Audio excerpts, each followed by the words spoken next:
നമസ്കാരം. സർവ്വലോക മലയാളികൾക്കും the fourth വാൾ ചാനലിൻ്റെ സ്നേഹനിർഭരമായ ഓണാശംസകൾ. നാൾ കഴിയുന്തോറും മഹാബലി ചക്രവർത്തിയുടെ നന്മ നിറഞ്ഞ ഭരണകാലം നമ്മളിലേക്ക് കൂടുതൽ ഗൗരവത്തോടെ എത്തുകയാണ്. ഒരു ഭരണാധികാരി എങ്ങനെയായിരിക്കണം എന്നതിന് മഹാബലി ചക്രവർത്തിയേക്കാൾ വലിയൊരു മാതൃക ഇല്ല. വമ്പൻ കുമ്പയൊക്കെ വരച്ച് മഹാബലിയെ ചില അറിവില്ലാത്ത ചിത്രകാരന്മാർ വികൃതമാക്കി രസിക്കുന്നു. മഹാശക്തനും മഹാപണ്ഡിതനുമായിരുന്നു മഹാബലി. സാക്ഷാൽ മഹാവിഷ്ണുവിനെപ്പോലും യുദ്ധത്തിൽ തോൽപ്പിച്ച യോദ്ധാവ്. പ്രഹ്ലാദൻ്റെ മക്കളായിരുന്നു വീരോചനനും കുംഭനും നികുംബനും. വീരോചനൻ്റെ മകനാണ് മഹാബലി. മഹാബലിയുടെ പുത്രൻ ബാണൻ. ബാണൻ്റെ മകൾ ഉഷയുടെ ഭർത്താവ് സാക്ഷാൽ ശ്രീകൃഷ്ണൻ്റെ പേരക്കുട്ടിയായ അനിരുദ്ധൻ. വാമനൻ മഹാബലിയെ പാതാളത്തിലേക്ക് ചവിട്ടിത്താഴ്ത്തി എന്ന കഥയൊന്നും ഭാഗവത പുരാണത്തിലോ വാമന പുരാണത്തിലോ ഇല്ല. എന്നാൽ കഥകളും മിത്തും ഐതിഹ്യവുമൊക്കെ നന്മകളിലേക്കാണ് എത്തിച്ചേരുന്നത്. ഓണം എന്നത് ഒരു ഉത്സവാഘോഷം മാത്രമല്ല.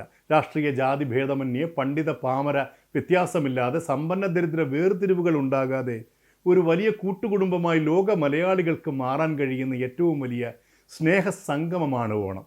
സമത്വസുന്ദരമായൊരു ഭരണവ്യവസ്ഥയോടെ ഭൂലോകങ്ങളുടെയും അധിപനായ മഹാബലി ചക്രവർത്തി യാഗം നടത്തി ഇന്ദ്രപദം നേടുവാൻ ശ്രമിച്ചു. അപ്പോൾ ദേവമാതാവായ അതിഥി തപസ്സനുഷ്ഠിച്ച് മഹാവിഷ്ണുവിനെ സംപ്രീതനാക്കി.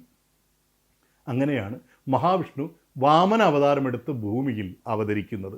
മഹാവിഷ്ണുവിൻ്റെ അവതാരങ്ങളിൽ ആദ്യത്തെ മനുഷ്യ അവതാരമാണ് വാമനൻ. ഒരു ബ്രാഹ്മണകുമാര രൂപം കൊണ്ട വാമനൻ ഉടൻ മഹാബലിയുടെ യജ്ഞശാലയിൽ പ്രവേശിച്ചു. തൻ്റെ യാഗശാലയിലെത്തിയ ബ്രാഹ്മണകുമാരനെ സ്വീകരിച്ച മഹാബലി അദ്ദേഹത്തിന് ആവശ്യമായത് ദാനം ചെയ്യുവാൻ സന്നദ്ധത പ്രകടിപ്പിച്ചു. 3 അടി മണ്ണാണ് ബ്രാഹ്മണകുമാരൻ ദാനമായി ചോദിച്ചത്. മഹാബലി അത് അനുവദിച്ചു. ഉടനെ വാമനൻ വിശ്വരൂപം കൈക്കൊണ്ട് 2 അടി കൊണ്ട് തന്നെ 3 ലോകങ്ങളും അളന്നെടുത്തു. 3-ാമത്തെ അടി വയ്ക്കാൻ സ്ഥലമില്ലാതെ വന്നപ്പോൾ മഹാബലി തൻ്റെ ശിരസ് കാണിച്ചു കൊടുത്തു. ഉടനെ മഹാബലിയെ വാമനൻ പാതാളത്തിലേക്ക് ചവിട്ടിത്താഴ്ത്തി എന്നാണ് ഐതിഹ്യത്തിൽ പറയുന്നത്.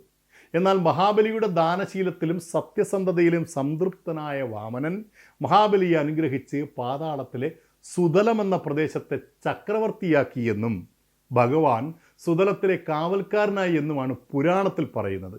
ഏവർക്കും ഒരിക്കൽ കൂടി ഹൃദയം നിറഞ്ഞ ഓണാശംസകൾ.